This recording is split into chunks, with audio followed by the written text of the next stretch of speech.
혹시 요즘 들어 소변에 거품이 많아지고 몸이 자주 붓거나 밤에 자다가 화장실 때문에 깨는 일이 잦아지셨나요? 만약 그렇다면 오늘 이 영상 절대 그냥 넘기시면 안 됩니다. 여러분의 콩팥이 소리 없이 망가져가고 있다는 비참한 신호일 수 있기 때문입니다. 안녕하세요. 우리 시니어님들의 건강을 매일매일 챙겨드리는 건강지킴이입니다. 본격적인 이야기에 앞서 여러분의 구독과 좋아요 한 번이 저에겐 정말 큰 힘이 된답니다. 더 유익하고 알찬 건강 정보를 전해드릴 수 있도록 지금 바로 꾹 눌러주시면 정말 감사하겠습니다. 제 오랜 친구 중에 정말 건강 하나는 자신하던 친구가 있었습니다. 매일 헬스클럽에서 운동하고 몸에 좋다는 건 다 챙겨 먹었죠. 그런데 얼마 전 그 친구가 얼굴이 헬쑥해져서 나타난 겁니다. 이유를 물으니 건강검진에서 콩팥 기능이 절반 가까이 떨어졌다는 충격적인 결과를 받았다는 거예요. 평생 건강하게 살았다고 생각했는데 자기도 모르게 매일 먹던 어떤 음식들이 콩팥을 야금야금 갉아먹고 있었던 거죠.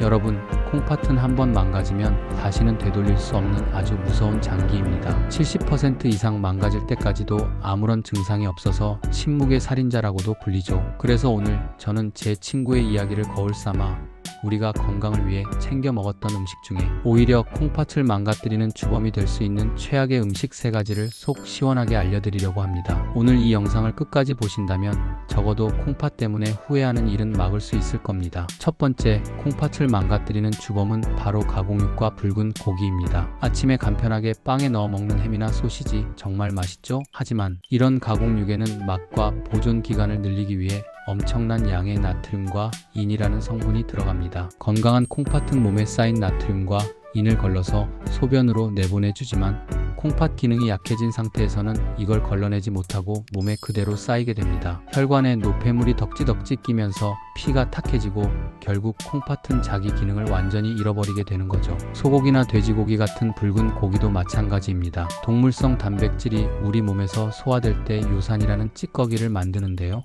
이 찌꺼기를 처리하는 것도 바로 콩팥의 몫입니다. 매일같이 붉은 고기를 먹는다는 건 쉬지 않고 콩팥에게 과도한 업무를 시키는 것과 같아요. 그러니 오늘부터라도 햄, 소시지, 베이컨 같은 가공육은 식탁에서 멀리하시고 붉은 고기는 일주일에 한두 번 정도로만 드시는 게 좋습니다. 대신 콩팥에 부담이 적은 두부나 생선, 달걀 같은 좋은 단백질을 드시는 걸 강력하게 추천합니다. 두 번째, 정말 의외의 복병입니다. 바로 몇몇 건강 채소 주스입니다. 몸에 좋으라고 시금치나 케일, 비트 같은 채소를 듬뿍 넣고 믹서에 갈아 드시는 분들 많으시죠? 하지만 이 채소들에는 옥살산이라는 성분이 아주 풍부하게 들어 있습니다. 이 옥살산이 우리 몸에 들어와 칼슘과 만나면 단단한 돌멩이 같은 결정체를 만드는데요. 바로 신장결석의 원인이 됩니다. 작은 돌멩이들이 콩팥에 박혀서 염증을 일으키고 콩팥 기능을 서서히 망가뜨리는 겁니다. 특히 콩팥 기능이 이미 약해진 분들이라면 칼륨이 많이 든 채소도 조심해야 합니다. 정상이라면 칼륨은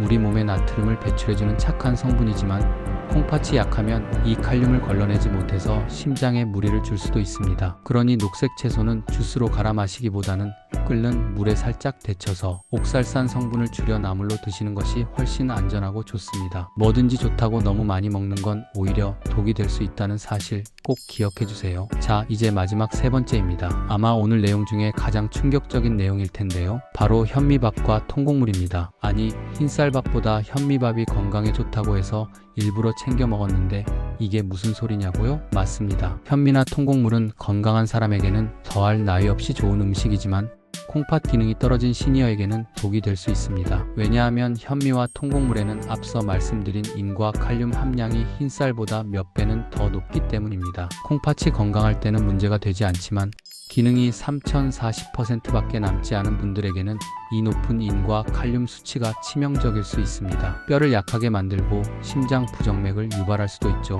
그래서 신장 질환을 앓는 환자들에게는 의사들이 일부러 흰쌀밥을 권하는 겁니다. 내가 만약 콩팥 기능이 좋지 않다는 이야기를 들었다면 건강을 위해 먹었던 현미밥이 오히려 내 몸을 망치고 있었을 수도 있다는 사실을 알아야 합니다. 이럴 땐 억지로 현미밥을 고집하기보다는 마음 편하게 흰쌀밥을 드시는 것이 현명한 선택입니다. 자, 오늘 정말 중요한 내용을 함께 알아봤습니다. 우리 콩팥을 조용히 망가뜨리는 음식 3가지 다시 한번 정리해 볼까요? 첫째, 나트륨과 인이 가득한 가공육과 붉은 고기. 둘째, 옥살산과 칼륨 함량이 높은 일부 건강 채소 주스. 그리고 마지막으로 인과 칼륨이 풍부한 현미와 통곡물입니다. 물론 오늘 말씀드린 음식들이 건강한 사람에게는 큰 문제가 되지 않을 수 있습니다. 하지만 나이가 들수록 우리 몸의 장기들도 함께 늙어간다는 사실을 잊으면 안 됩니다. 특히 콩팥은 한번 나빠지면 회복이 불가능하다는 점을 꼭 명심하셔야 합니다. 오늘부터라도 내가 무심코 먹던 음식들이 내 콩팥을 힘들게 하지는 않았는지 한번 돌아보시는 건 어떨까요? 작은 식습관의 변화가 100세까지 건강하고 편안한 노후를 보장해 줄 겁니다. 오늘 내용이 유익하셨다면 주변의 소중한 분들에게도 꼭 공유해 주세요.